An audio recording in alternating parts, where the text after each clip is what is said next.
Bo knows this, and Bo knows that. He play the keys, and the nigga raps at the same time. What you think about that?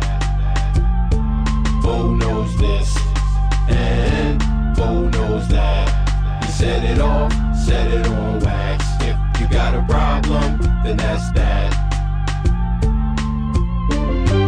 Hey, when you see him coming, better look both ways. Niggas know me, I ain't talking about haze. Fuck around with me, I'll leave your ass where you stay. Hey, straight to the top, I grind hard, I fly, man. Niggas been feeling for so long like Tarzan. I swing through them blocks, here I come ready or not. I put my hand on them keys, them heads start to bob. I like bebop, Charlie Parker, Bud Powell. Real fast, man, lifestyle, real well. Legs open, got a moaning with a top down. Nipples hard, but I gotta leave the spot now. Oops, the call I sold, don't wanna take it, but it's about the money I sold. You gotta make it, God on up, nigga. I drop 5, look mine in the eye, and I said bye-bye. Now I chill with my peace, one nigga rolling trees. Then we proceed, dude, got some shit this week. Talking about if I want in, do I got some C's? That's some great, my nigga, but let me get the D. Don't try to sign me up if I ain't on the G. I'm alright, leave your ass wherever you be. Ain't no disrespect, but it's just business. And if I ain't making profit, we can end this. Hey, when you see him coming, better look both ways. Niggas know me, I ain't talking about haze. Fuck around with me, I'll leave your ass where you stay. Bo knows this, and Bo knows that. He play the keys, and the nigga raps at the same time. What you think about that? Bo knows this, and Bo knows that. He set it off, set it on wax. If you got a problem, then that's that. Hey, when you see him coming, better look both ways. Niggas know me, I ain't talking about haze. Fuck around with me, I'll leave your ass where you stay.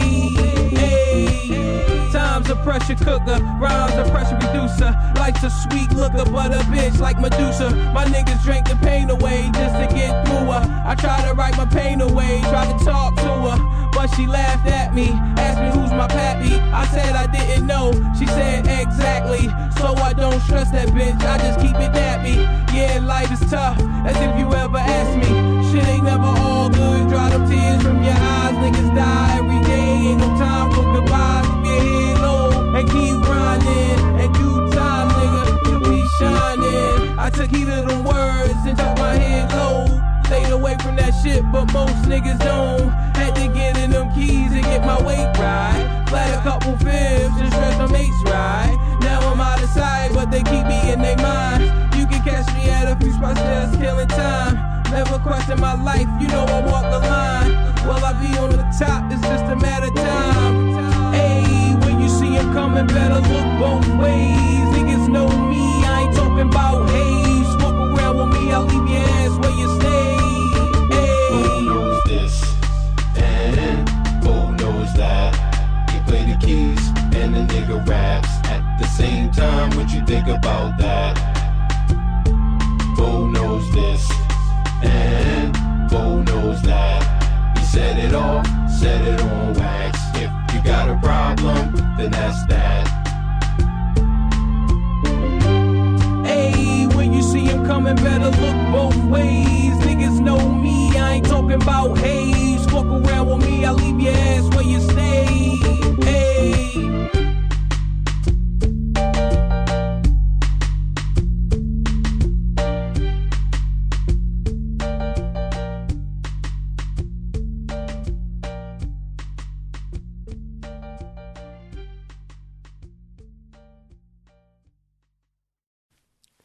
Here we are, another day, back with the artistry of. But who are we brought to you by? We're brought to you by Weebly.com. Yes, you heard it correctly.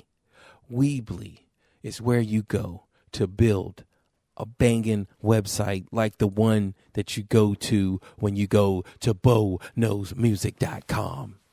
Yes, Weebly. So go to Bo Miles, click on the Weebly link and let them know that Big Bo sent ya. Where the good Lord split ya. Also brought to you by fidlu.com.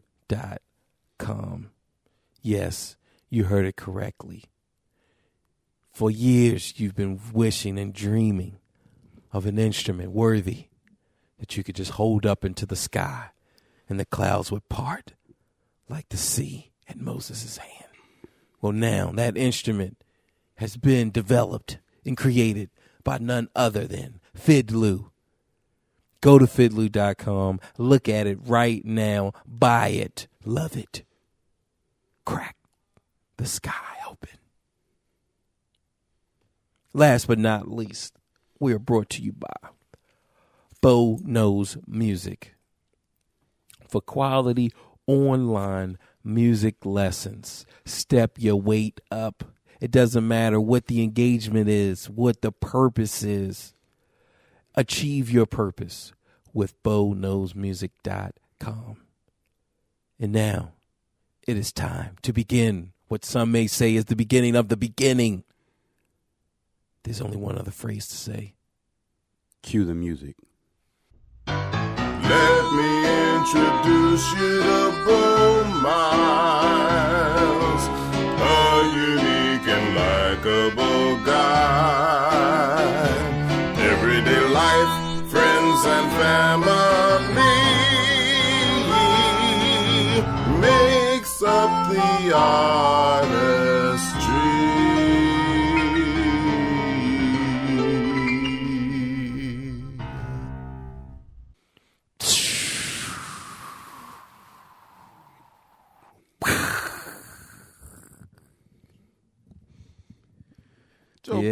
So, Bo, what's up, man? Yeah. Man, just living, enjoying life, just getting these projects off the ground, man. It just feels good when you complete a goal, you complete it, you complete a task. It's like, man, what's next? Okay. So yeah, man, I'm feeling good. Since I adopted my new philosophy, man, it got me through the week. I'm happy. I'm feeling good with my newfound statement that I live by now. What's that? That is, you can be miserable doing something you love, or you can be miserable doing something you hate. And that's the thing, man. Like, I'm good. Like, just live it then. Yeah, it's just, hey, keep doing run with the flow. Right, man. So I'm feeling good. I got you. I'm feeling good. What's good with you, man? What's up? Oh, man, nada mucha. I'm just enjoying myself. I've been working on my melodic minor scales. No. Playing around with that. Yeah. Then doing the natural minor, then do the melodic minor, and it sounds like two different. When you do it right, it sounds like two different chords. When it's exactly the same chord, except for you've raised that 7, sharpened that 7. Yeah. So it's just fun, man. It's just exploration. Right, man. I musically, I'm still tackling my normal stuff, and I just got to keep pressing on. Like, I can't worry about, hey, it's not where I want to be. Hey, it doesn't matter. Just keep pushing. Well, let me share something with you with my old age, because if you ain't learned nothing in 60 years, ain't nothing worse in the world than an old fool. Okay, just let me tell you that. Ain't nothing worse in the world than an old fool. So if you haven't learned anything in all those years of your life, you's a dummy. Mm-hmm. But let me say this to you. Enjoy every minute, every second of your life. Don't let anybody hinder you from, don't shuck your responsibilities. I'm not saying that.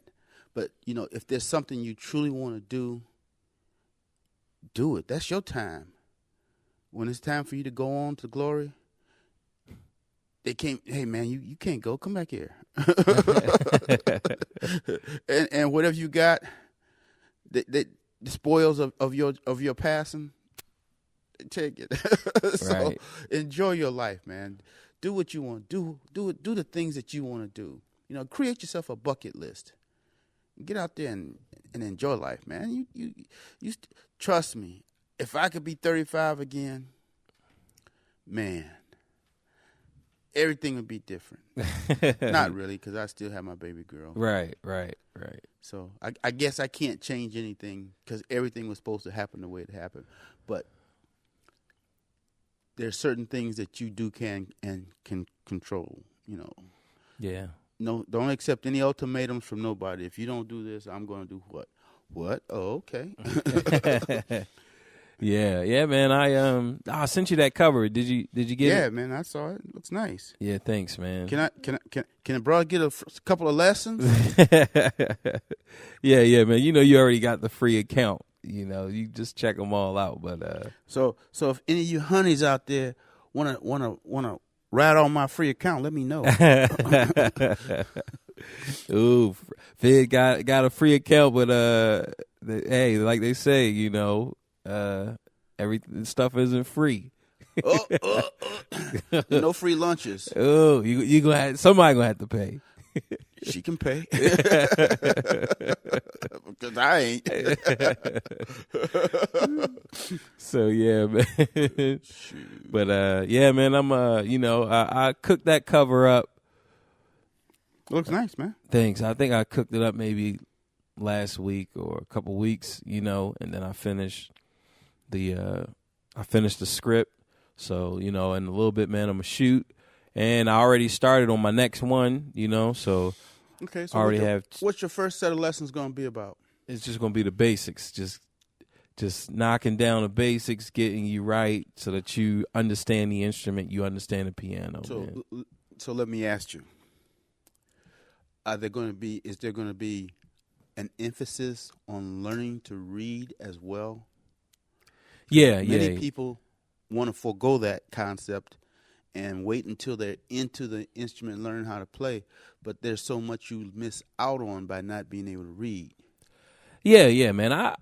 When I think about my students, I like for students to be able to talk before you're able to read. You know, like that's how we are. That's how we, you know, like that's how we handle things. Because if you treat music language like Latin, then you'll never learn to speak it.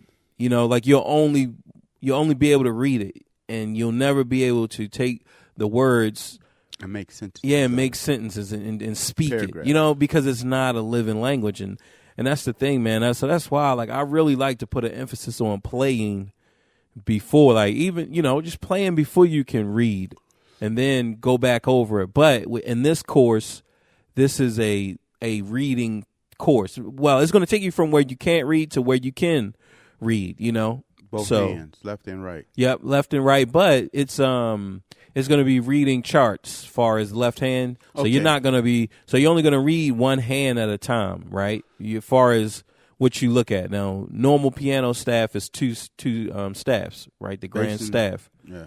Bass clef, treble clef. But in this course, you're only going to be reading the treble clef, and then you're going to read the left hand chords, right, or over top of it. The same way we read it when we read jazz charts. Yeah, so. The bass player play the chords. That's his chart, right? Unless there's a specific movement that they want him to play, right? And I enable the listener or the student. I enable the student to learn chords the way, so you can take ownership. Like the way that you're going to learn the chords in this course, you're going to be able to use these chords however you want. Whereas if I just put them on a staff, you wouldn't be able to use them the way you want, because you only see it on the staff, and it just takes you too long. Like, it's too many years that you have to play and practice before you say, like, okay, that's C don't major. They say it takes 10,000 hours of practice before you can become a proficient musician? Man. Oh, yeah, 10,000 repetitions or something like that. Yeah. You have to do something. Yeah. So, you know, like that. So y'all better get busy. So, yeah, man. Working. And go ahead. Here's a question. So, what is the language of music? Explain that to me. So, I guess there's all types of ways of looking at music. So once you think of it as a language, then you have to say that there are some reoccurring things. Verbs, nouns, right? Pronouns. Like they're reoccurring. There's a structure to how we form sentences and phrases. Right. If you look at music like a language. So with that in mind, you have a chord. Let's say it's a C major chord. Now, if you're looking at it as a language, then we have, C major this is your C major chord. Now you can use this. Let's say it's your subject. Okay. So you're looking at it. It's your subject. This is what the piece is about. This is the fulcrum for which this sentence is even built. Like without this C major chord, there is no sentence. Who is this about? Right. Subject. Right. But that's what we're saying, right? Like if it's, if we're looking at it like a language, So that's the idea, and it's taking ownership of each thing that you get. Okay. So with a C major chord or scale, you then have 7 ways you can say C major. Right. So too bad. But I don't go into like the modes and stuff like that.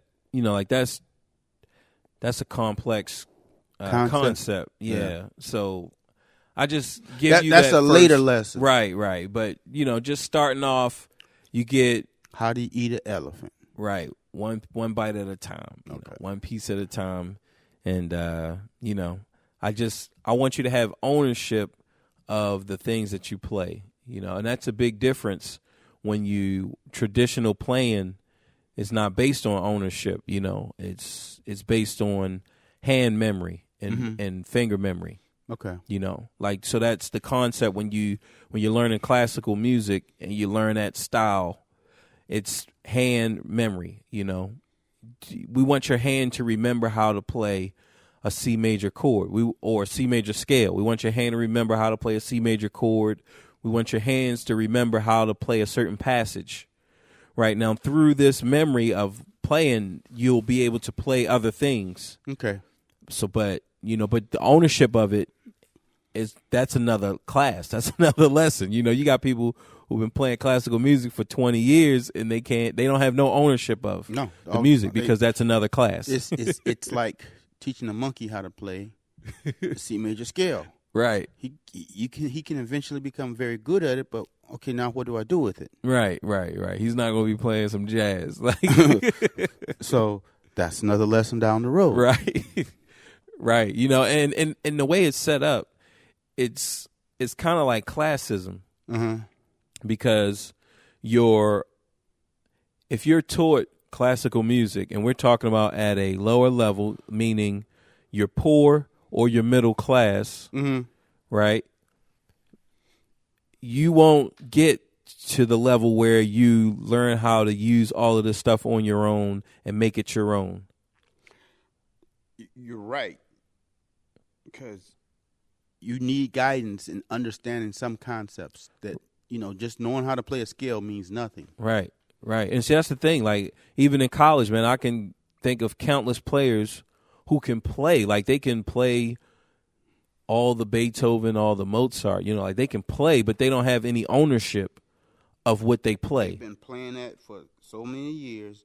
They know each note by heart. Right. Now, how do I deviate from this? No, yeah, they don't have a clue. Like, they don't have an idea of how to do that, because they weren't taught, because the emphasis was not on, hey, it's not on you. It's not about you creating. Look, Beethoven already created, okay? You're never going to be better than Beethoven, so there's no need for you to even think about creating. Just play all this music that's already been created. Like, that's the idea at the lower levels. But at the higher levels, at the more so-called privileged students, they get introduced to, okay, here's a C major chord. This is how you can make it your own. This is how you can link C major with F major, how you can link A minor with F major. Like they get exposed to that, and they get exposed to it early, but your standard players, and like I said, man, like I know because I've met I've met one player who was like a top classical player. Like he can improvise, you know. Like, but he has jazz background. Then nope, classical. He don't. He can improvise. Yes, he can improvise classically. You know, his training, his upbringing was a classical training. Okay. You know. So how's he in jazz? I don't know. I mean, I heard him play some jazz, but I just like to hear him play like improvise classical. You know, it's like, man, because that's that's like a purple pitching. Like that's hard. That's hard. You know, like you don't come across people who can do that because who have a classical yeah, background. who have a classical background. Now you give it to a Coltrane or Right. or Wayne Schroeder or somebody. Right, They right. gonna make some money. Yeah, off of Keith it. Jarrett. You get, Chick Corea, like all the top level jazz guys. They know how to improvise classically. You know, if they play some classical music, because all of that stuff is the same. But you don't learn it, at the lower levels of classical music. Even some of you guys who are listening to us, your teacher, like the way you can tell how privileged they are in their playing is if they can just create some classical music, play this like Beethoven. If they can do that, then they've experienced a higher level of musical learning than your typical people, and that's rare. Like even if I go over to this college over here, you're not gonna find that. So what you're saying is create a piece that will mock something Beethoven may have done. Right? Yeah. Take Super Mario Brothers, play it. If Beethoven was alive right now, how would he play that melody? Okay. So what they probably have to do then is go through and transcribe, they don't have to transcribe it because it's already written down, but analyze it for what he's doing in certain pieces and parts. Right. And then learn how to put that to any tune that they want to. Right. And it's what we do.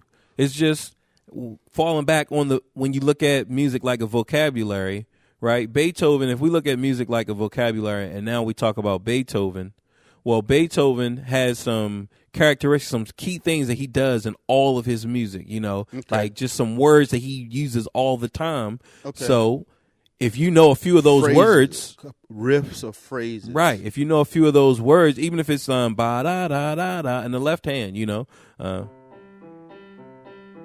just that, right? Now you just take that and you put it in different progressions. Boom! Now it's like, oh man, that's classical. Which that lick right there, or that run, or that pattern, is more before Beethoven, but he used it a little bit. He used more stuff like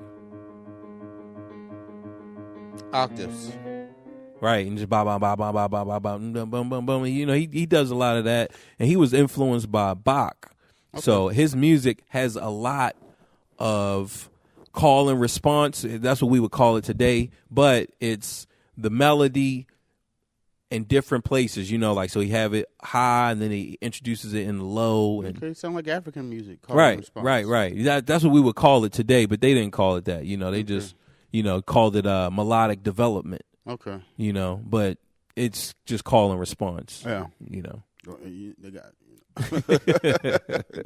got to make it theirs. Yeah. Well, I mean, hey, but yeah, man. Like you take a few of those things, and when you make them, once they're your own, then you can use it however you see fit. Yeah. Well, once you own it, right? Play it 10 or 15 different ways, right? And you got it, right. When you own it, you own it. And well, that's how you're able to distinguish a Marcus Miller from Stanley Clarke, from Victor Wooten. Anytime Victor Wooten starts playing, I know immediately that's him playing. Anytime Marcus Miller starts playing, and oh, by the way, I'm sorry, these are bass players for the audience. So anytime Marcus Miller picks up his axe and starts playing, I can tell it's him. The one person that I do have trouble with distinguishing, it would be Joe Veasley, because he has this thing where he can mock or mimic anyone he wants, and he doesn't have a completely distinct sound unless you just go through and listen to everything he's done. So, but there's quite a few guys, You can't tell who they are because they don't really have a signature. Yeah, and that's I mean, it's good if you're a studio musician. If you're a just like you're not a front man. You can't be a front man if you don't have your own signature. You Right, know, like Right. Like okay, Jocko. See, Jocko played with more than just Weather Report. He played with a bunch of people. He did some studio work too. You know, once he got cut loose from Weather Report. You know, it's a shame the way he had to leave this world, but he's one of the better players out there. I mean, right now he's considered the best bass player ever. But Right. he was innovative for his time. right, and he died. I mean, that's like Bruce Lee is like the greatest fighter. Yeah. You know, because he's dead. I mean, if Yeah. you know, these guys never live to be dethroned. So, you know, they're like eternally champions, eternal kings, you know. Yeah. So, but man, that's the thing, like, and that's what people don't understand, even with somebody who has their own personal style, they also have that generic, no flavor, I sound like everybody's style. Like every player can play like that, you know, because you practice and you play and you play and you play, and then at some point it's like, boom, this is how I do it, you know. But until you get to that point, I mean, you know, you're playing like whoever. If it's Stanley Clark or if it's Sonny Clark, you know, you're playing like whoever until that moment happens to where it's like, Bam. this is how I want to do it. You Yeah. know? So, I mean, that's always a good thing, man. You know, when that moment happens, but you know, sometimes it never happens, and when it is happening, if you let people hear it, they'll critique you, man. And I don't know what that is. That sounds like, you know, you figure like Bill Evans was based in the blues and boogie woogie, right? But you would never tell, you would never be able to tell that Bill Evans started, you know, classically, and then the most, you know, influential time of his life, he was playing boogie woogie. You know, like, just to hear him and what we know him as today, like, you would never have thought that, you know. But Well, there was a period when they expected you to learn classical, and you had to go out in the street and pick up the jazz. right, And the thing about the older jazz musicians is that they learn through the school of hard knocks, whereas now they try and teach it in school. They'll go through and transcribe and say, well, he did this here. Why did he do that? I don't know, but he did it. So you do it. As a matter of fact, one guy was saying that he was in college, and his professor wanted them to transcribe John Coltrane stuff, and they want them to play everything he did note by note. If he puts the record on, you play with him. I don't want to hear a different note between the two of you. So I guess once you can do that, then you go through and see why what he did, you can understand. But you can understand what he did. You don't understand why he did what he did. And that's the difference.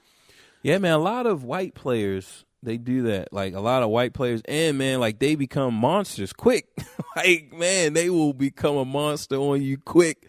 You turn your back on them, they will study some transcriptions and learn the Coltrane solo, and before you know it, it's like, man, what happened to you? Like, Dude, I put my work in. When that shed.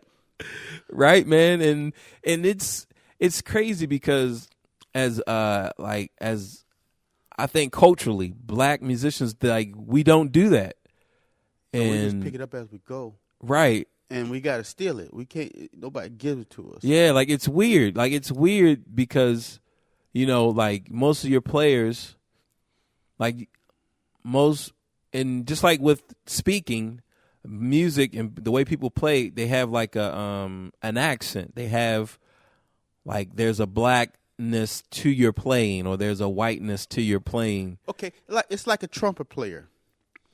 Black trumpet players have thicker lips, so they have a totally different sound from a white trumpet player. You know what I'm saying? Because yeah, see, I like I've never noticed. I never looked at it that way, you know. But yeah, that's the physical differences. Yeah, we got different nasal passages, but that's on the trumpet, or the horn, or the woodwind, or the breathing instruments. However, now the piano, it's just I don't know. Now you can tell Kenny Jarrett, Keith Jarrett. Oh, Keith Jarrett. Yeah. I can tell he's not a black piano player. There's just something about his accenting that doesn't come off as. I mean, I'm not criticizing how he plays, right? But there's just something about the accents he has. Like Herbie Hancock has a special accent, right? But I thought he was black. Keith Jarrett's not black. No. No, he's not. I'm sorry, bro. Wow. No. Wow. And that's not even his playing. Like, I'm not even thinking about his playing, just the way he looks. Like, he just looked black. Maybe we talking about two different people then. Let me Google this guy. Yeah, man. Keith Jarrett, like, he might not be black. And I'm sure, like, I watched a documentary with him, but just, like, the fro and just the way, you know. Oh, no. Spell Jarrett. G-A-R. I think is.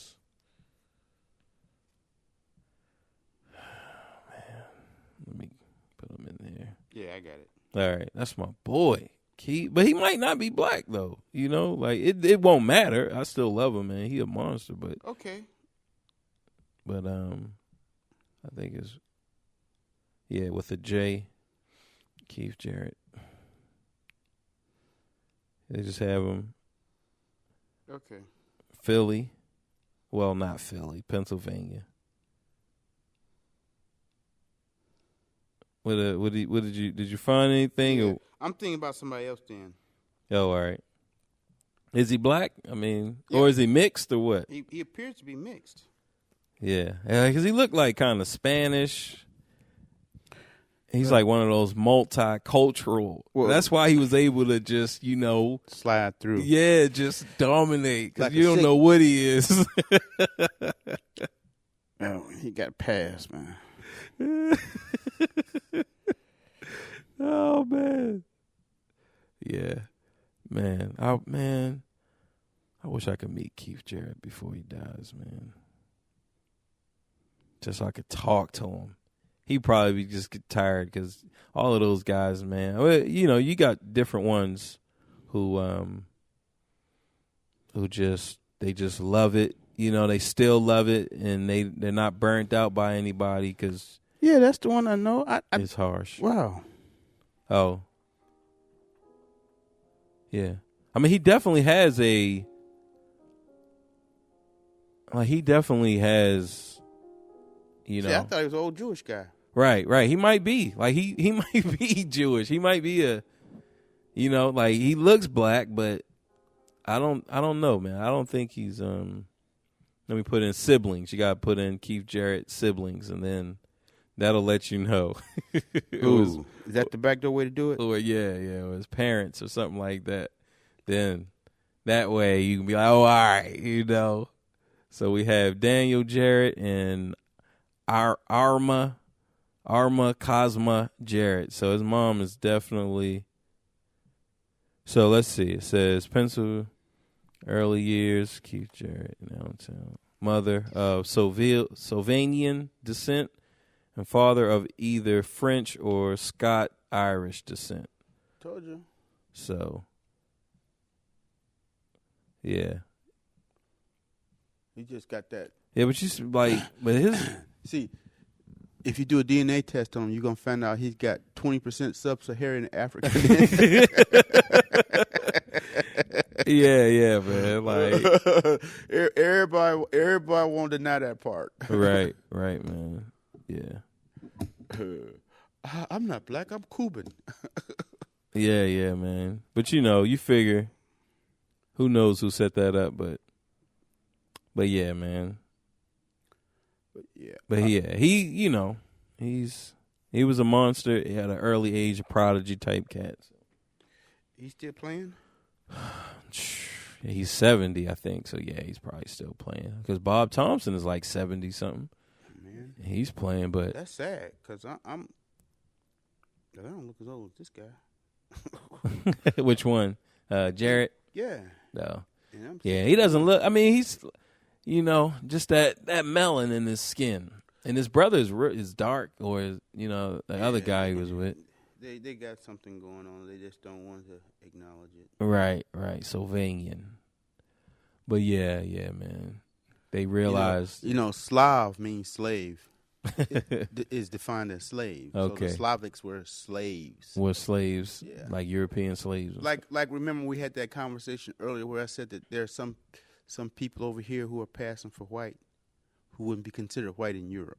Right. That's one of them cases. He's one of those cases. Right. So. But I enjoy his music. Right. I love his playing. But yeah, but it does not. It doesn't have a distinctive like Black American yeah feel to it or sound. Yeah. Yeah, it doesn't. And I guess I got it. Most of our musicians are influenced by the church. Right. Or someone who has been in the church. Right. It's the church. I mean, you figure, man, like even that's what the distinct difference is. Yeah, man. Like that's that's where you learn how to play. Yeah. Like the cats who can play. Think of Ray Charles. Right. He's straight from church. Yeah. They used to call him a demon because he'd take that church music and turn it into rock and roll. Yeah, it doesn't. Yeah, whoever, no matter who you name, man. Buddy Bolden, Jelly Roll Morton, like they all, from the church. Freddie Cuthbert, like all of those cats, man. Yeah. Especially like down in Nolans. Yeah. Those early times. I mean, it was that's how you made your money. You did funerals. You did, especially if you're a horn player. You're gonna do parades. You're gonna do funerals. You're gonna do the clubs, the nightclubs and stuff. So, yeah, you gotta have that soul. It's that soul and that blues in your music, even if it's not even straight blues, and I think right.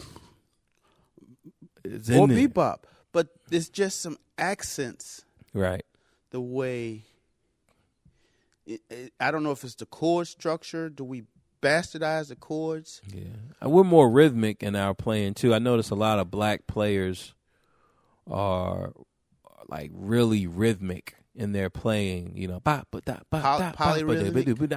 Yeah, polyrhythmic. Even if it's just basic standard, one chord here, and then they just play a line. Now, but it's gonna be just played that chord.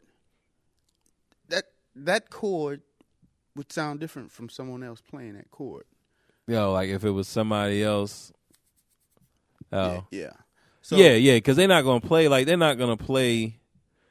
the voicing, like they're not gonna the play quality of it, right? Of that chord. Yeah, because just like in rap music, right?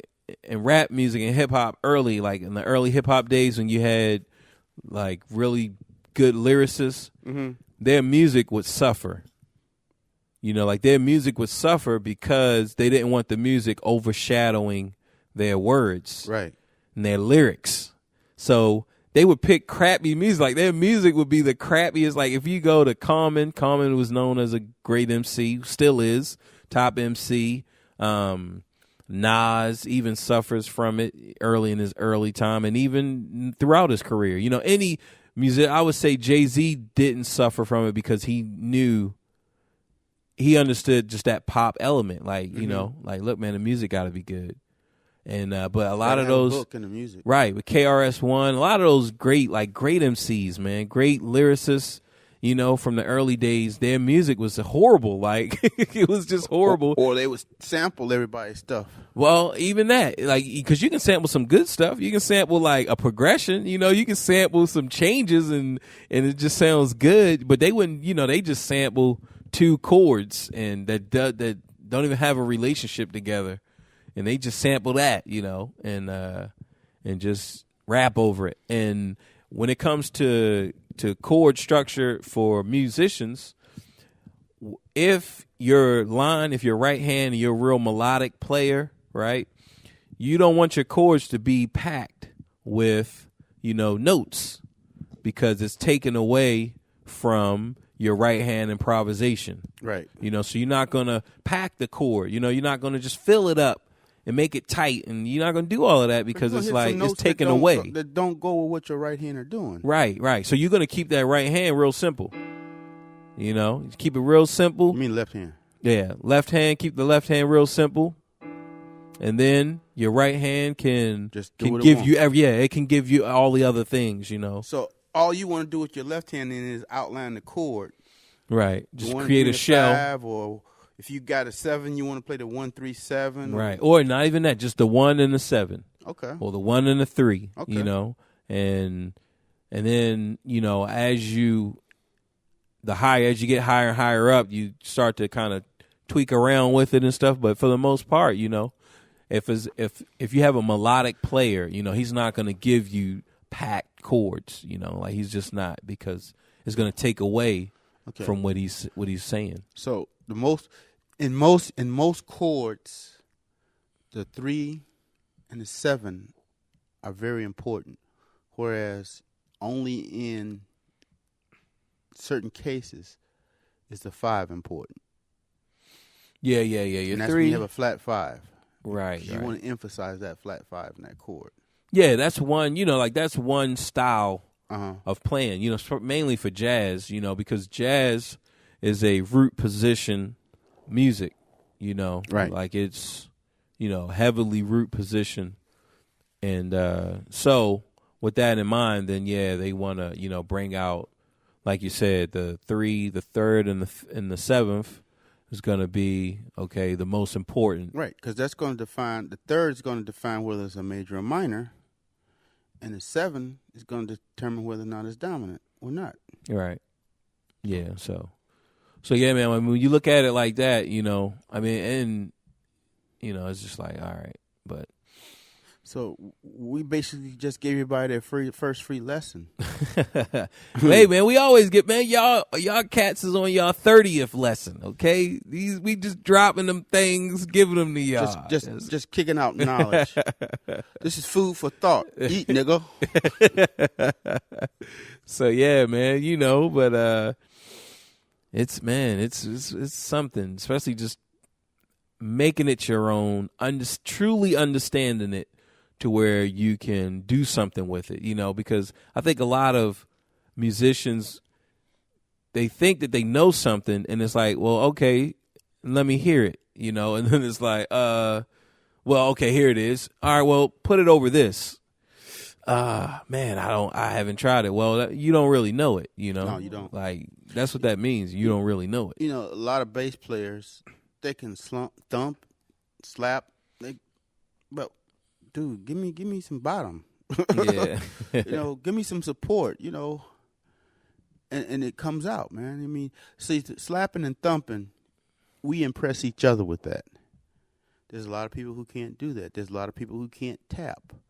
But can you be that foundation that they expect from that bass player? Do you know when to play your 5th? Know when to play that 7th, that 9th? Do you know when to back off?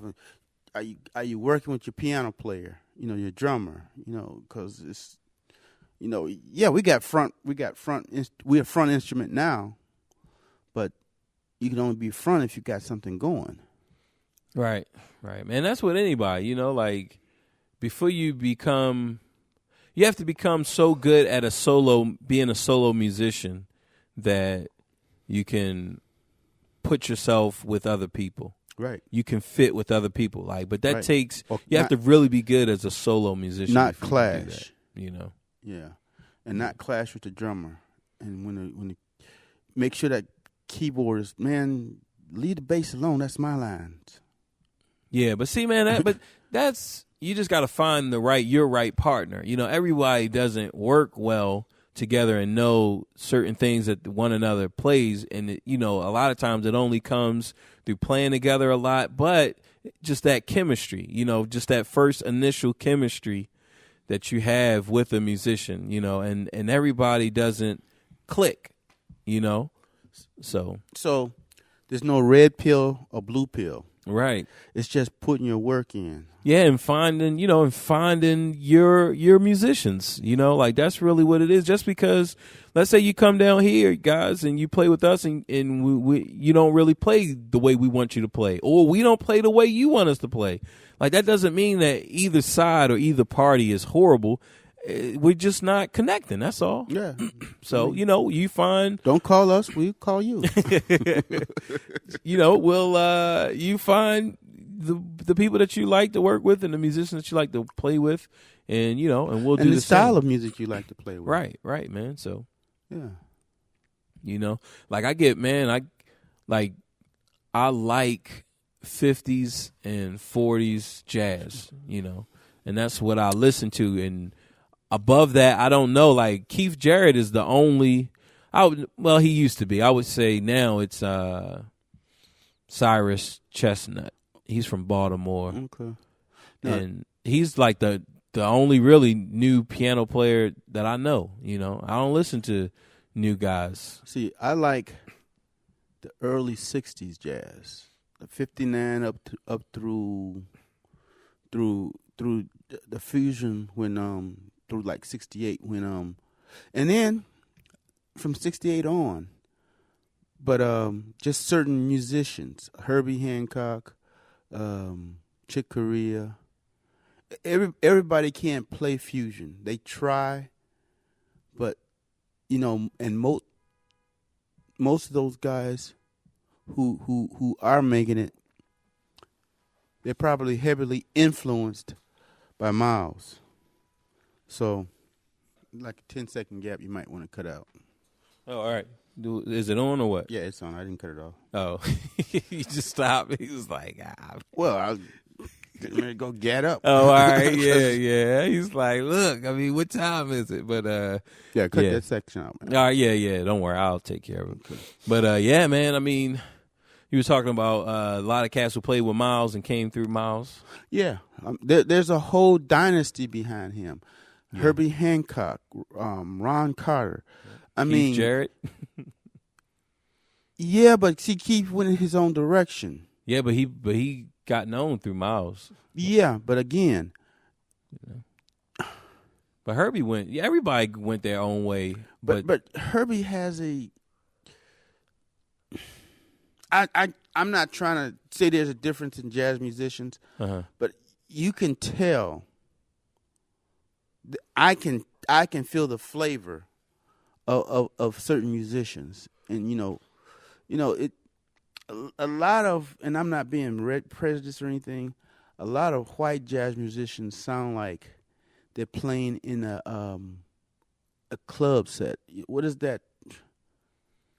What is those little things that they play and they sing and talk at the same time? That kind of stuff. Oh, like a cabaret, a cocktail, or cabaret type of cocktail type of setting. Oh, all right.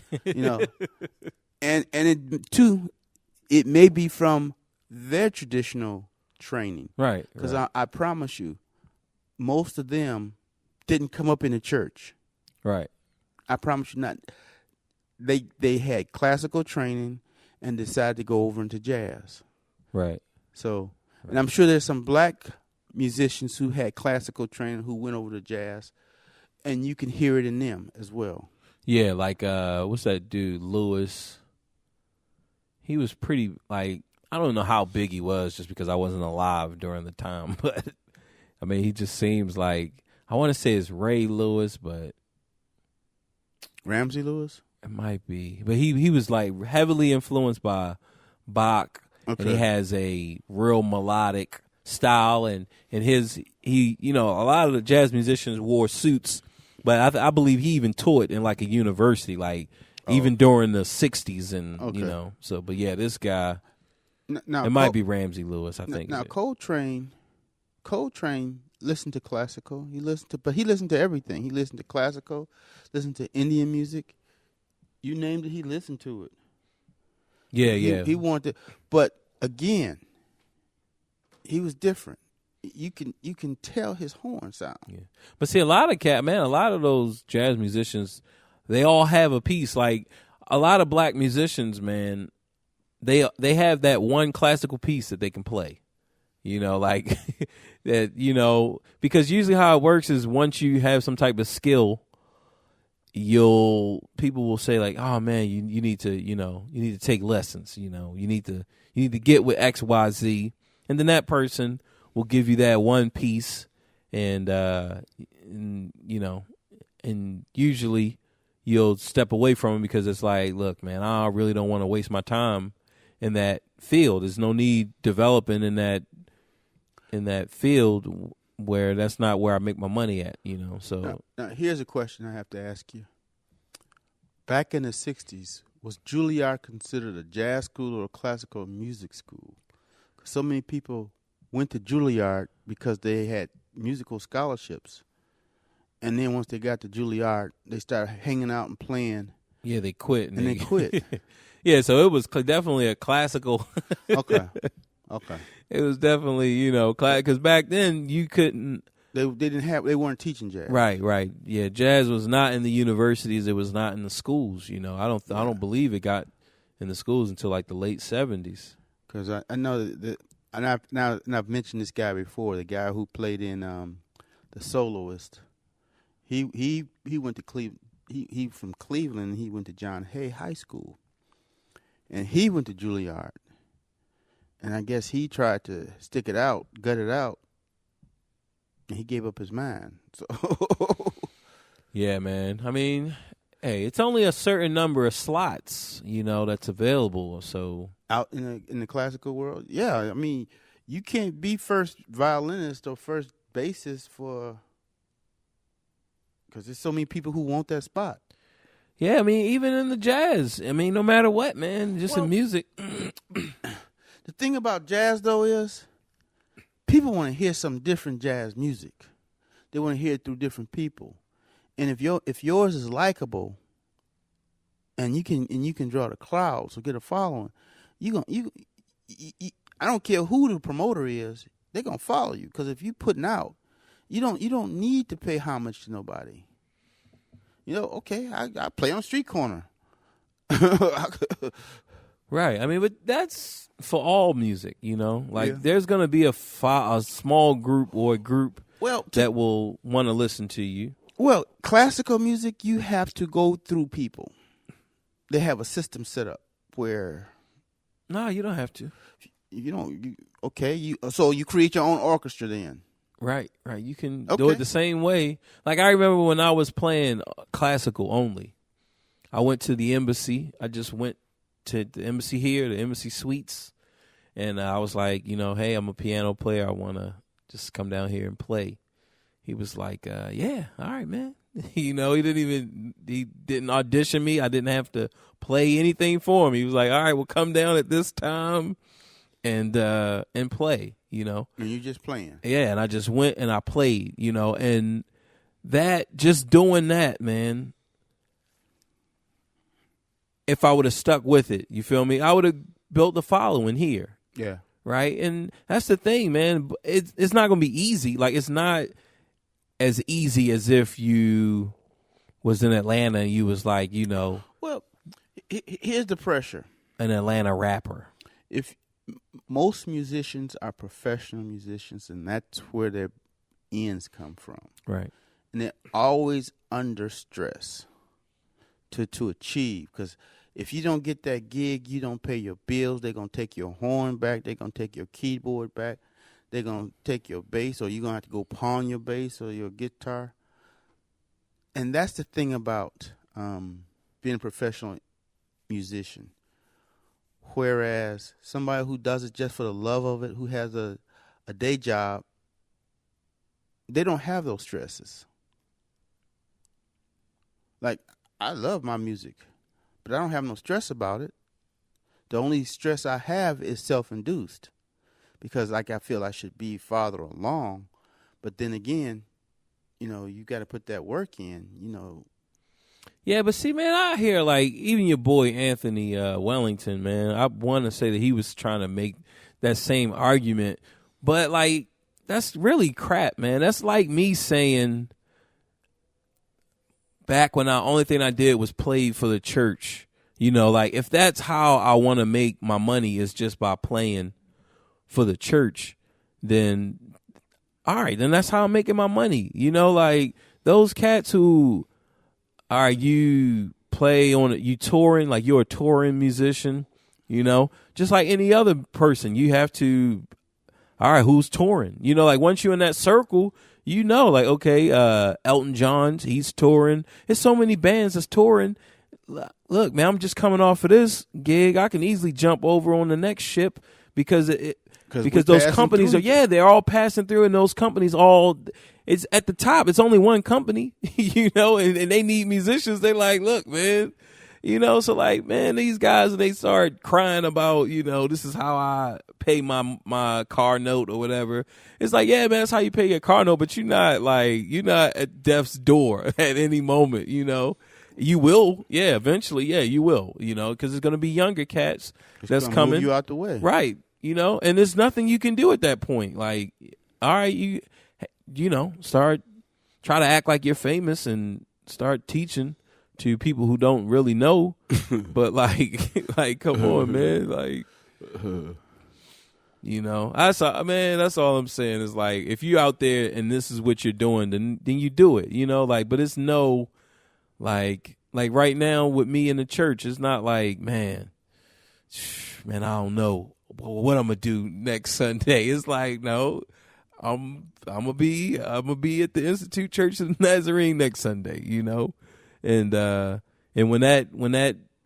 time comes when we part our ways, then I have a choice to say, all right, what church am I going to next? How much am I willing to sacrifice or to, take or whatever, what other type of perks can they offer me that's going to make this gig seem a little bit more interesting than over their competition, So it's like, I'm still feeling like, hey, I'm good, like, hey, it's what? I mean, who would y'all offering, Yeah. So. You did your time. You ain't playing for nothing no more. Yeah, like, come on, man. So like when these dudes be talking, it's like, come on, man. Why are you playing for pennies then? If you the man, like stop playing for $100 and just kind of raise it up, man.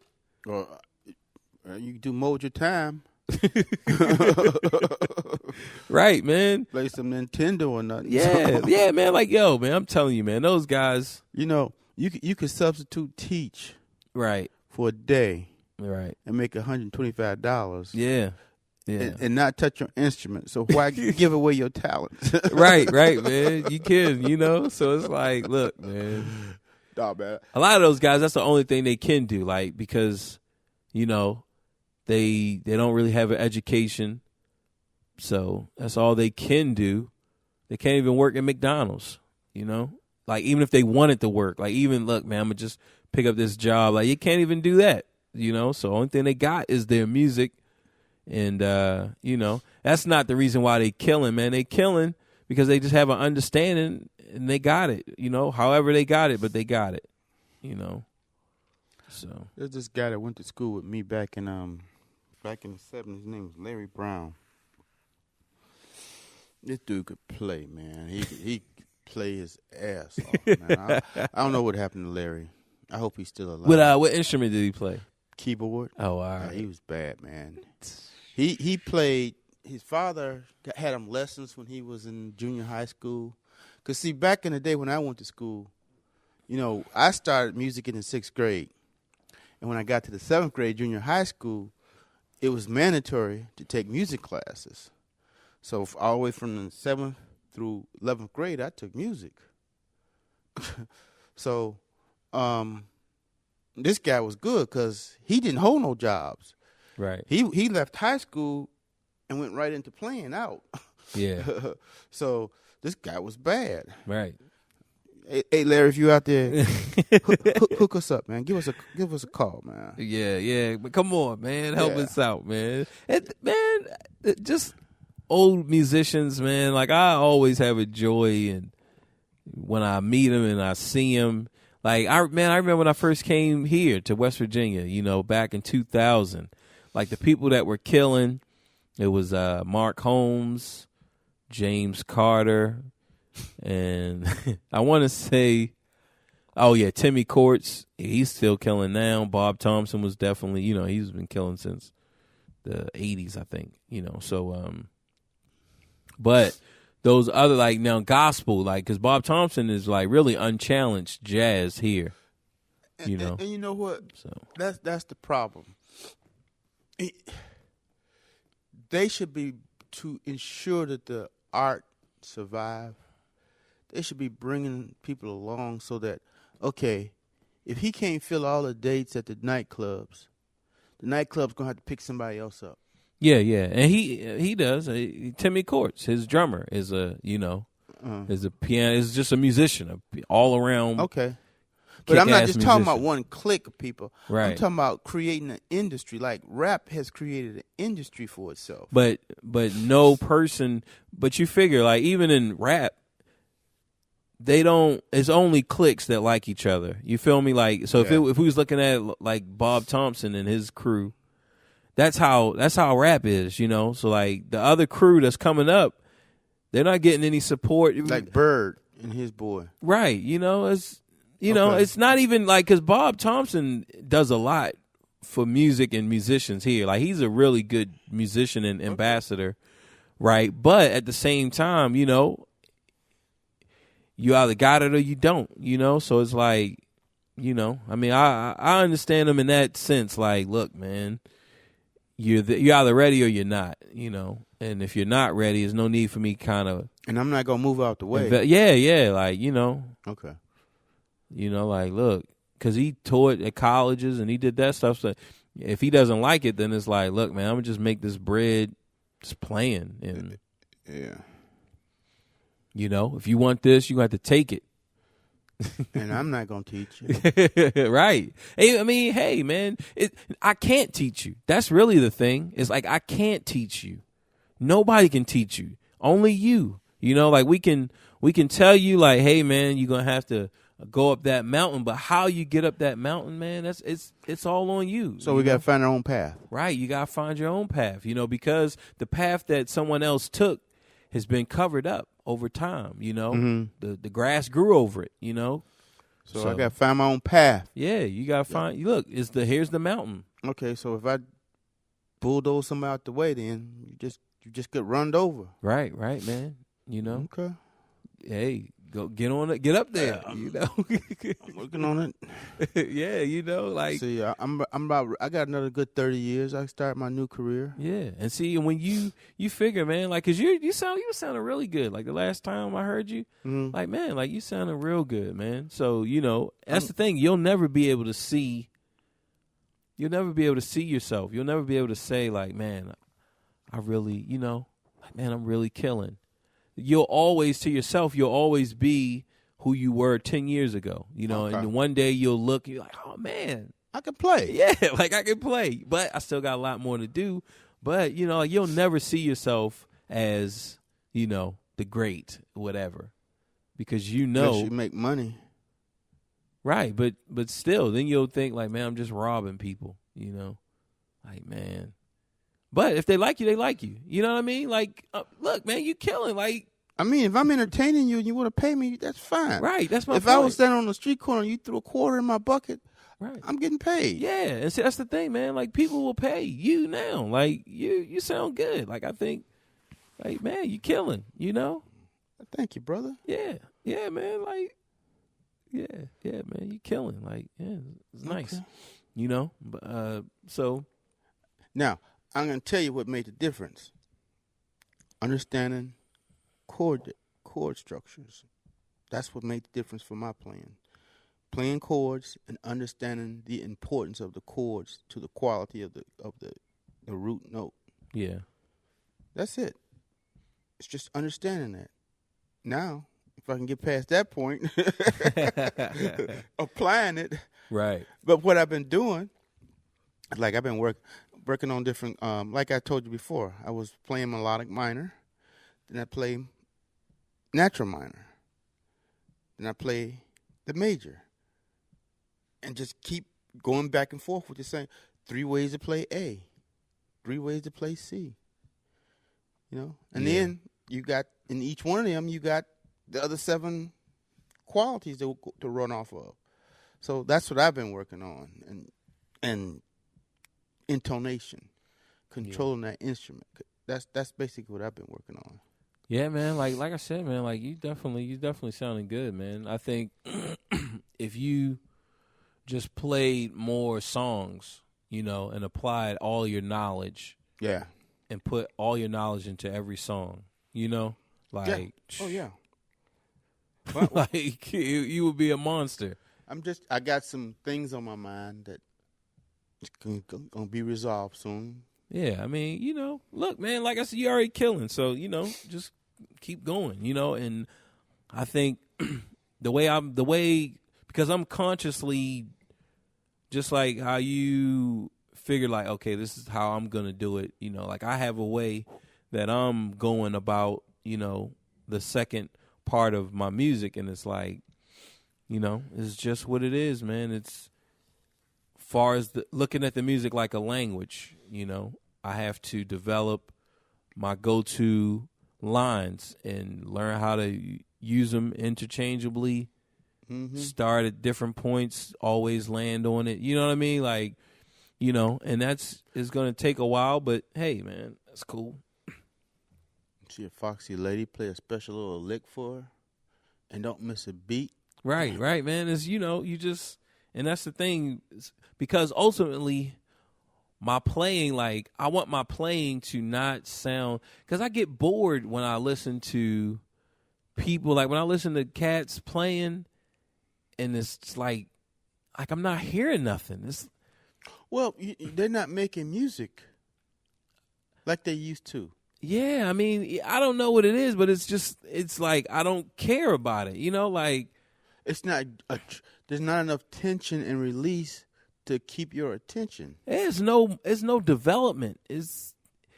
To me, it's like you have all of these colors, but you don't have a picture. So the only thing you do is you just throw a bunch of colors throw a bunch of colors on a white page, you know. But it's that's what King G was doing. Right, but it's no picture. Like I don't see anything in it. You know, like I don't even believe you got see to use it. your imagination. Right.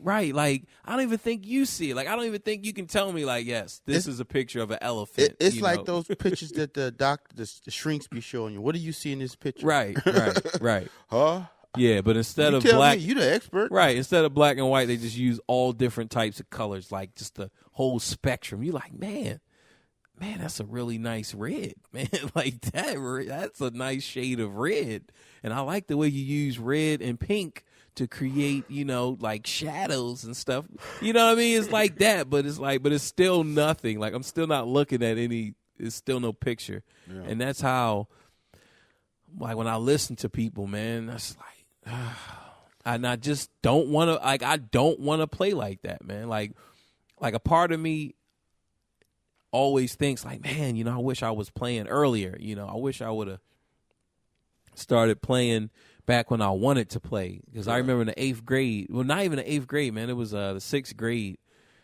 We had our music teacher, Mr. Carpenter, and he came and he was just, you know, playing like Jodeci and playing all of the songs that we liked. Mm-hmm. So, you know, I'm like, man, I want to learn the piano. And he was like, yeah, man, cool, let's do it, you know. And I was like, man, I want to learn piano. He was like, yeah, all right, man, let's do it. So then one day, I think I stayed after school, you know. He was like, all right, you know. So then I set up. He was like, look, this is how you got to do it. You got to hold your hand. And then once he saw my hands, like, I didn't get another lesson after that. Like, when he looked at my hands, and I could see it in his face. It's just like today when I see people and they notice my hands, I could see it. And it's that look. And I swear I never got another piano lesson.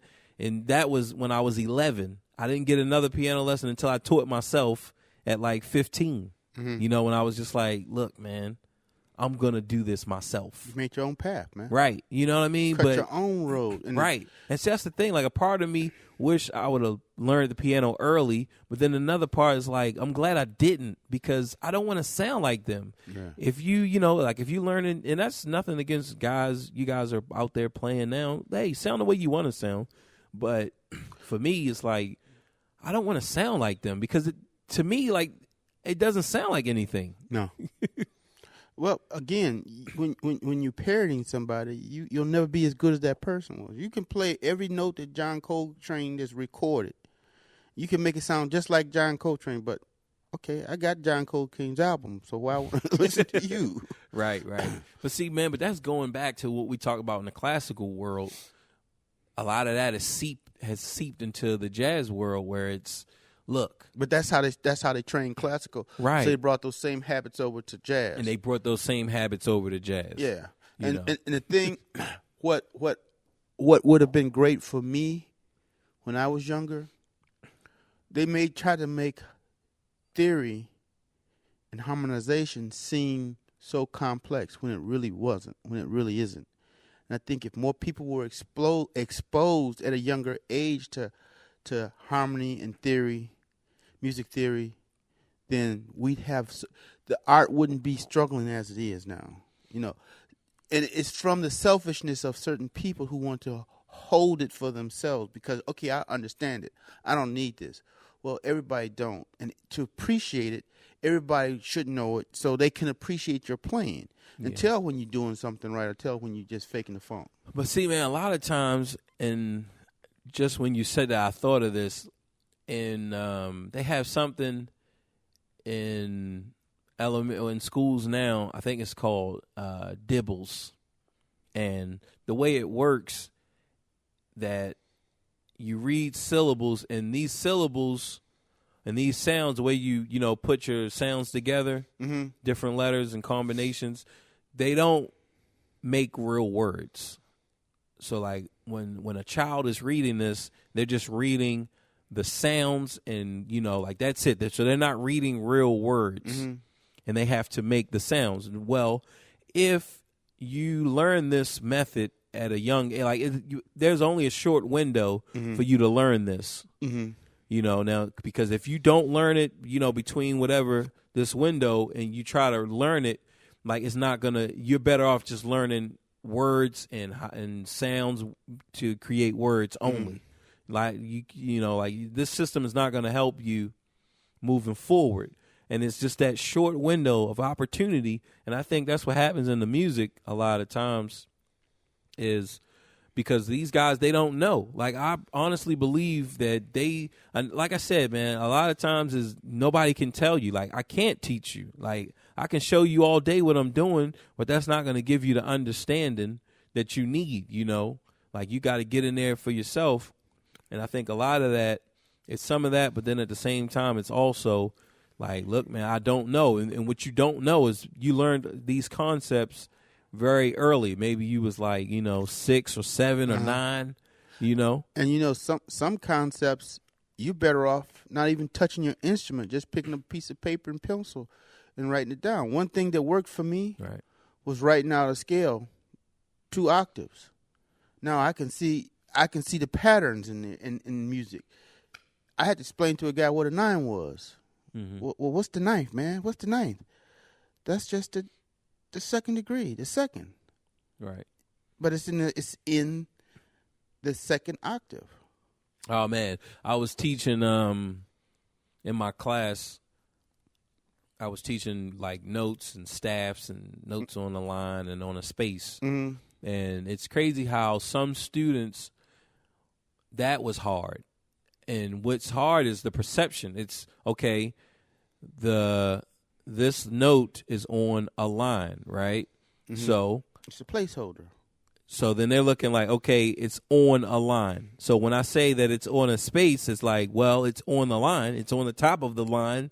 It's like, no, it's it's on a space, It's like, okay, if a line is going through the note, that means that it is on the line. If the line is above and below the note, then it is on a space. And just that concept, because they're the way, and it's just the Who's way on that first? it's just the way that they look at things, just their perception of it, of the picture. They're interpreting the picture, even though we're looking at the same picture, but they're interpreting some differently. People are afraid of knowledge. You know that, don't you? They're afraid to understand because that means they're going to have to work. I'm going to tell you, I used to be afraid of math. Okay? Now I could do differential equation, linear algebra, numerical analysis, you name it, I can do it. But you have to develop a taste, the desire to want to do it. You can fake the funk all you want, but you got to want to do it. Teacher can't teach you dumb. You got to want it. That being said. Yeah, but man, a lot of those students, far as really taking the hold of it, you gotta want it. Like if you really want this music, I mean, you're gonna get it. And they got so much stuff, so a lot of them, their mind is like, well, my teacher when we was in school, I want to do something else or whatever. He used to have this special thing that held 5 pieces of chalk at one time, and he'd go up to the board and he put a staff up. And that's the only thing I remember. Was you amazed by that? Like, well, you think of that concept though. They got a template to make straight lines every time. And the one thing I remember was FACE, face, all cows eat grass. And that's how I memorized it. FACE, face. Those are the spaces, and all cows eat grass. Yeah, the spaces for the Treble. bass clef. Treble. Bass. Space is the spaces for the bass clef. All cows eat grass. That's the spaces for the treble clef. Yeah. Yeah. And then what is it for the lines? Treble is. Did you learn every good boy does fine? Yeah, every good boy does fine. Yeah. So what's the lines for bass? It's a few. Maybe you learned what is it? All cows? No, not that. It's great big dogs from Alaska.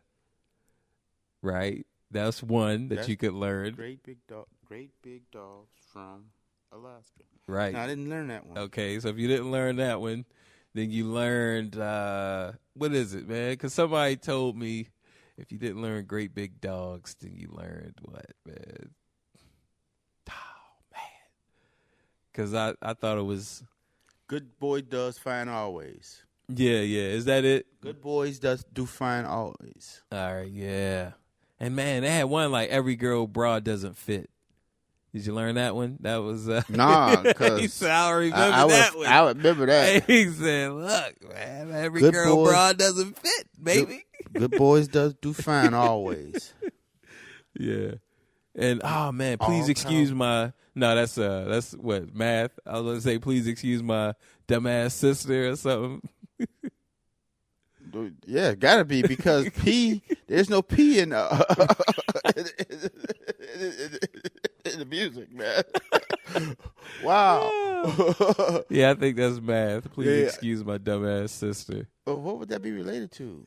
For the order of operations. Oh. Or it's something. It's something. I don't know if it might. Yeah. Parentheses. Yeah. You know what? People.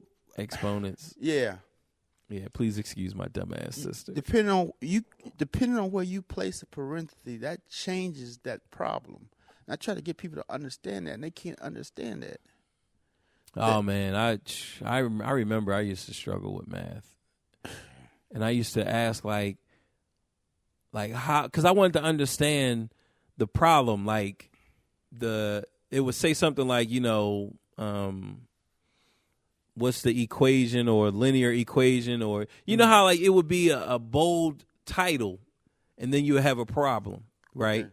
So I can't think of any right now, but I used to always ask like, okay, so how do I know when to do this? Because with so many formulas when I was young, I used to be like, Like, how do I know when to use what formula? You know, like, how do I know? Well, it comes from just like playing music, repetitiveness. Yeah. There's a finite number of type of equations, type of forms. Yeah. You've got quadratic equations, you've got linear equations, you got point slope equations where y equals mx plus b.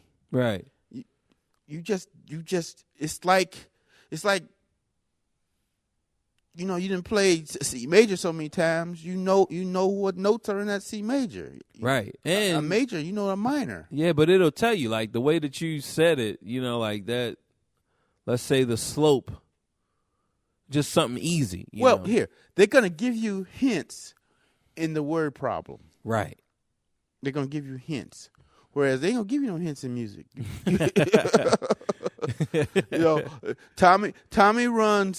Tommy can run 5 miles per in 2 hours. How long will it take him to get to Cincinnati if he's 500 miles away? And then you just use distance formulas and stuff like that. That's basically it. Oh, I had to checkmate this guy. Get this over with. I guess he didn't take my word for him. I told him good game, but I guess he figured the game wasn't over. But yeah, man, there are no roadblocks or no help. Well, yeah, there's a little bit of help in music, but and two, your progress on music depends on if you're taking lessons from somebody. Are they sincere about giving you lessons to get you on your way, or are they just looking to ensure that they get a paycheck? Right, man. Because some people have some music teachers. They'll have 15 students, and you must meet with them once a week, $35 a week. If you miss, you don't get your money back. And if you keep missing, they get rid of you and bring somebody else in. So, are you learning there, or are you being terrorized to learn? Yeah, man. So that's the thing. Like that's why I really don't have I have one student now, but that's why I don't like to use a lot of students or have a lot of students, just because you have that dynamic, and then especially if their parents want them to play, it's so much stuff that goes into it, and I don't really like dealing with it. Mm-hmm. Like if you don't want to play, really, I don't want to be around you. Like I don't, man. I don't want to sit behind you and just kind of hear you just bullshit your way through the lesson. Just Mary had a little, like, come on, man. Like, come on. You only got one piece. There's only one measure that you have to do this whole week. And you just didn't do it? You didn't do it. And here you going to sit up with me, like, for me to listen to this crap? Like, come on, man. Get out of here. My time and your parents' money. Right, man. Like, I'm good. Like, I really don't need your parents' money. So. Especially if you give them lessons free. Look, don't waste my time. It's like, yo, come on, man. It's like they just don't understand just the seriousness. And that's just with education, period. When I look at, like, some of the students, man, it's like, look, yeah, you're going to be able to pull through, right? You're not the same person that you was when you was 10 or 9 or 7. But just imagine if you woke up at 9 or you woke up at 10. Just imagine how far along you would be if you woke up that early, because somewhere they are waking up at that age. Like, it doesn't matter if they're not doing it in your neighborhood. Oh, Bo, man, you gotta let kids be kids, man, because all right, well, not in every neighborhood, man. And some neighborhoods, they waking them up. Well, and your kids is gonna be working for them. Yep, or trying to get to where they are. Right, I'm telling you, like, look, your kid gonna be working for them, like, man. You know what? You on your time, you can be all the kid you want, but right now you're on my dime. Right. Put that work in. Right, man. So, I had some people tell me, I'm trying to tell these one kid, when you go to college, it's not about fun. Right. It's about preparing to compete with the world out there. And there's some people who's serious about this stuff. You can't humble your way through this. You can't stumble your way through engineering. You can't stumble your way through math. Right. You can't stumble your way through music. You got to put something in. Right. You got to actively, aggressively try to get this. Yeah. Shoot. And it's like, man, they just don't understand it. And I'm like, all right, well, it's cool with me. You either going to be and this is saying I hate to say, I got mine, and it didn't come easy. Right. Hey, man, I got one where I say you either going to be the gazelle or you're going to be the lion. And, hey, I'm hungry. So, if you want to be a gazelle, I'll eat you up. Like, look, man. Look, it's eating time. How you eat a gazelle? One bite at a time. Like, hey, you can pick. You can pick what side you on. Like you want them Ethiopian gazelle. Man, that girl from Tanzania, man, she was beautiful. Oh my goodness. Yeah, man, they was all pretty in their own way. Yeah, man, they were. Like, I don't know which one I would take it. I got a queen at home, man. Right. I would have took that girl from Tanzania. I think her name was Aisha. Aisha was the girl that I never had, and I want to get to know you better. Yeah, man. Ooh. Yeah, man. Yeah, I'd have been like, coming to America, coming to Tanzania, coming in Tanzania. Oh, man. Oh. Before we get out of here. What's that? I got to give away this code for Live, Die, Repeat, Edge of Tomorrow. We got Cruise. We got Blunt. We've been talking about this movie a couple weeks ago. I brought it up maybe a couple more weeks ago prior to that or after that. And I said I was going to give away this digital copy. Okay, only thing you guys got to do. Put that code in. Yeah, put the code in. You go to Flixster.com. So Flixster.com/getUV. All right, that's where you go. You go to Flixster.com/getUV, and you put in this code WX4JW7XX. Again, WX4JW6-2J7XX. Redeem it today, you cocksuckers, and watch the movie, okay? After you watch, I want you to tell me your favorite part of the movie.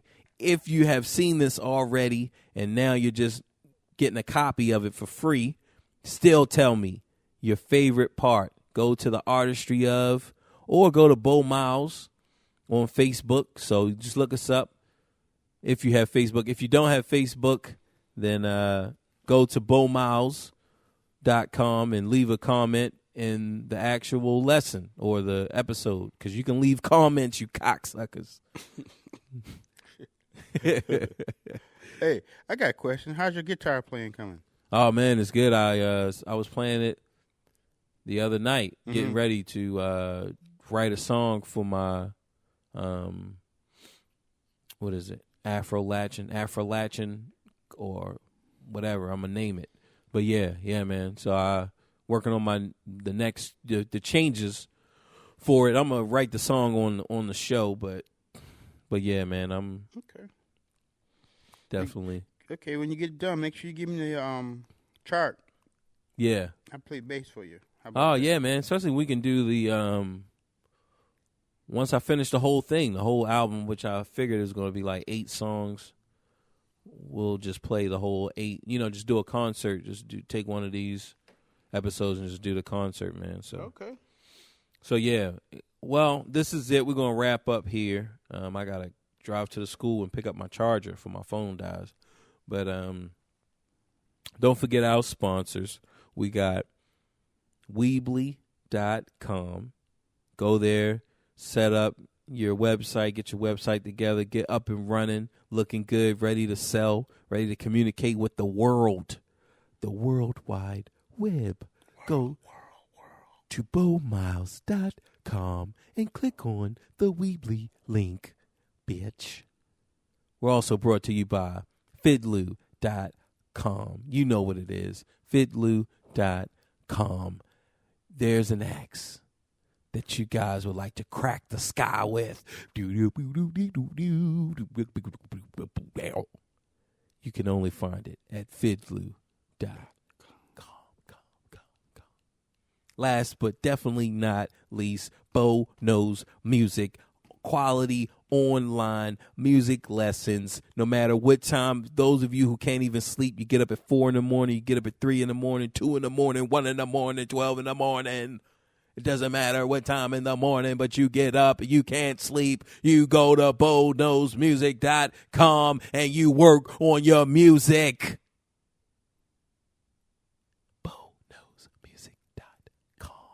And you know this, baby.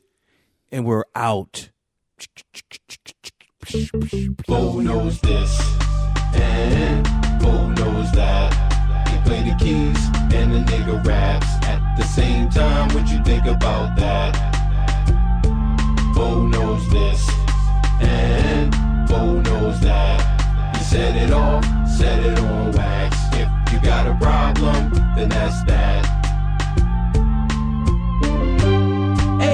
When you see him coming, better look both ways. Niggas know me, I ain't talking about haze. Fuck around with me, I'll leave your ass where you stay.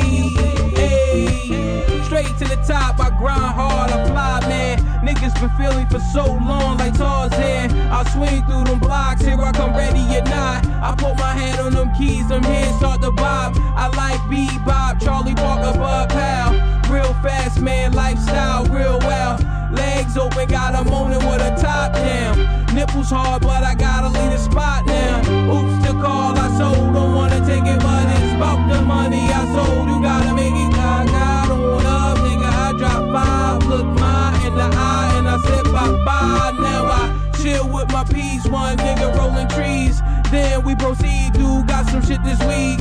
Talking about if I want in, do I got some C's? That's some great, my nigga, but let me get the D. Don't try to sign me up if I ain't the owner G. I'ma alright, leave your ass wherever you be. Ain't no disrespect, but it's just business. And if I ain't making profit, we can end this. Hey, when you see him coming, better look both ways. Niggas know me, I ain't talking about haze. Fuck around with me, I'll leave your ass where you stay.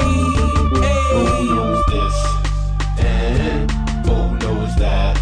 He play the keys, and the nigga raps at the same time. What you think about that? Bo knows this, and Bo knows that. He set it off, set it on wax. If you got a problem, then that's that. Hey, when you see him coming, better look both ways. Niggas know me, I ain't talking about haze. Fuck around with me, I'll leave your ass where you stay. Hey, time's a pressure cooker, rhymes a pressure reducer. Life's a sweet looker, but a bitch like Medusa. My niggas drank the pain away just to get through her. I try to write my pain away, try to talk to her, but she laughed at me, asked me who's my pappy. I said I didn't know, she said exactly. So I don't stress that bitch, I just keep it dappy. Yeah, life is tough, as if you ever asked me. Shit ain't never all good, dry them tears from your eyes. Niggas die every day, ain't no time for goodbyes. Keep your head low and keep grinding. In due time, nigga, you'll be shining. I took heed of them words and took my head low. Stayed away from that shit, but most niggas don't. Had to get in them keys and get my weight right. Flat a couple fibs and stress my mates right. Now I'm out of sight, but they keep me in their minds. I just killing time. Never question my life, you know I walk the line. Will I be on the top? It's just a matter of time. Hey, when you see him coming, better look both ways. Niggas know me, I ain't talking about haze. Walk around with me, I'll leave your ass where you stay. Who knows this and who knows that? You play the keys and the nigga raps at the same time. What you think about that? Who knows this and who knows that? He said it all, said it on wax. If you got a problem, then that's that. Hey, when you see him coming, better look both ways. Niggas know me, I ain't talking about haze. Walk around with me, I'll leave your ass where you